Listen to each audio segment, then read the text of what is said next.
Récitation de la parole de Dieu. Actes chapitre 2, versets 1 à 47, dans la version Louis II. Le jour de la Pentecôte, ils étaient tous ensemble dans le même lieu. Tout à coup, il vint du ciel un bruit comme celui d'un vent impétueux et il remplit toute la maison où ils étaient assis. Des langues, semblables à des langues de feu, leur apparurent, séparées les unes des autres, et se posèrent sur chacun d'eux. Et ils furent tous remplis du Saint-Esprit et se mirent à parler en d'autres langues, selon que l'Esprit leur donnait de s'exprimer. Or, il y avait en séjour à Jérusalem des Juifs, hommes pieux de toutes les nations qui sont sous le ciel.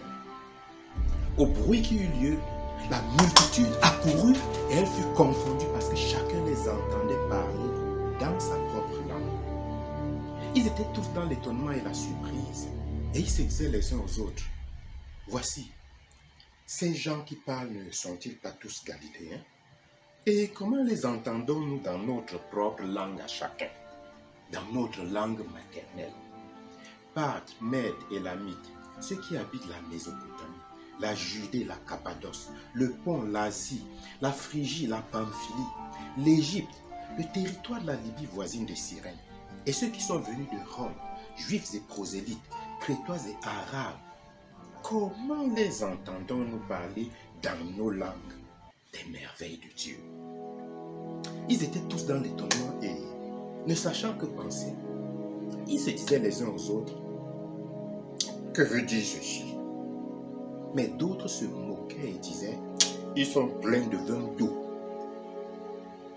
Alors, Pierre, se présentant avec les 11, éleva la voix et leur parla en ces termes: hommes juifs et vous tous qui séjournez à Jérusalem, sachez ceci et prêtez l'oreille à mes paroles. Ces gens ne sont pas ivres comme vous le supposez, car c'est la 3e heure du jour. Mais c'est ici ce qui a été dit par le prophète Joël. Dans les derniers jours, dit Dieu, je répandrai de mon esprit sur toute chair. Vos fils et vos filles prophétiseront. Vos jeunes gens auront des visions et vos vieillards auront des songes. Oui, sur mes serviteurs et sur mes servantes, dans ces jours-là, je répandrai de mon esprit et ils prophétiseront.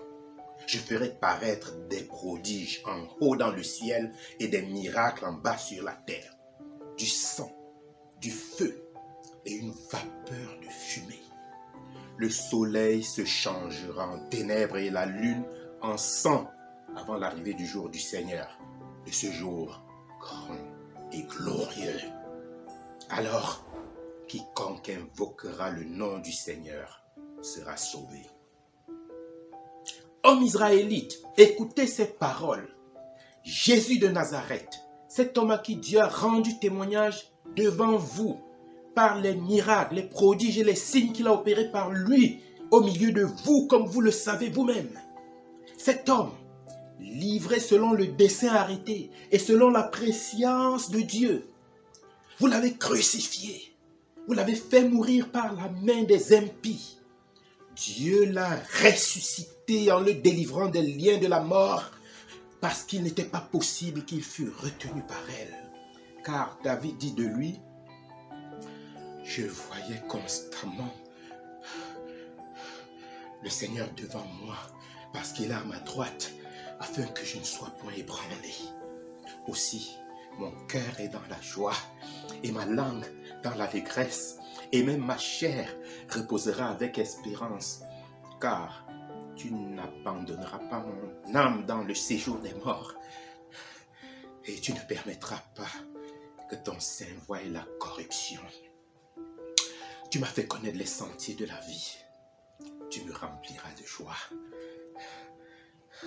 par ta présence.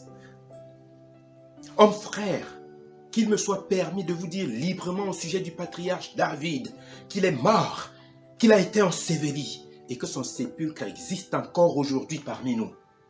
Comme il était prophète et qu'il savait que Dieu lui avait promis avec serment de faire asseoir un de ses descendants sur son trône, C'est la résurrection du Christ qu'il a prévu et annoncé en disant qu'il ne serait pas abandonné dans le séjour des morts et que sa chair ne verrait pas la corruption.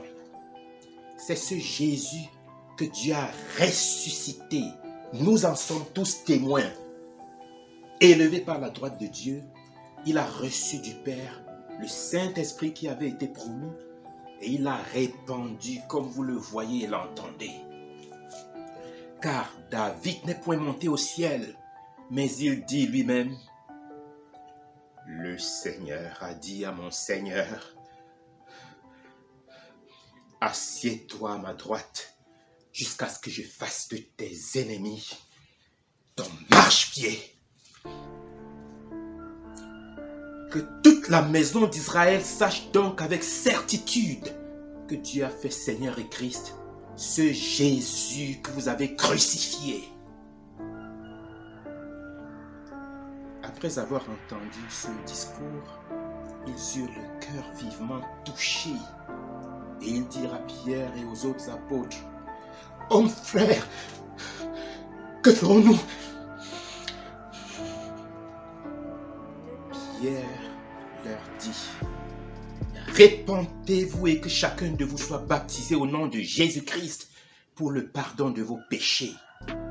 Et vous recevrez le don du Saint-Esprit, car la promesse est pour vous, pour vos enfants et pour tous ceux qui sont au loin, en aussi grand nombre que le Seigneur notre Dieu les appellera. »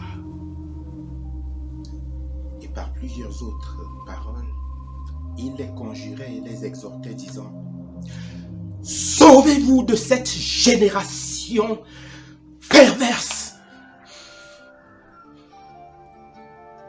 Ceux qui acceptèrent sa parole furent baptisés.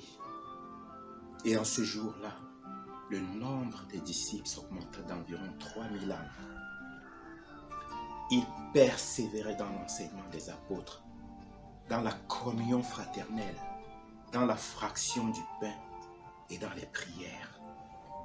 La crainte s'emparait de chacun et il se faisait beaucoup de prodiges et de miracles par les apôtres. Tous ceux qui croyaient étaient dans le même lieu et ils avaient tout en commun. Ils vendaient leurs propriétés et leurs biens et ils en partageaient le produit entre tous selon les besoins de chacun. Ils étaient chaque jour tous ensemble assidus au temple. Ils rompaient le pain dans les maisons et prenaient leur nourriture avec joie et simplicité de cœur, louant Dieu et trouvant grâce auprès de tout le peuple. Et le Seigneur ajoutait chaque jour à l'Église ceux qui étaient sauvés. Actes chapitre 2, versets 1 à 47, version Louis II.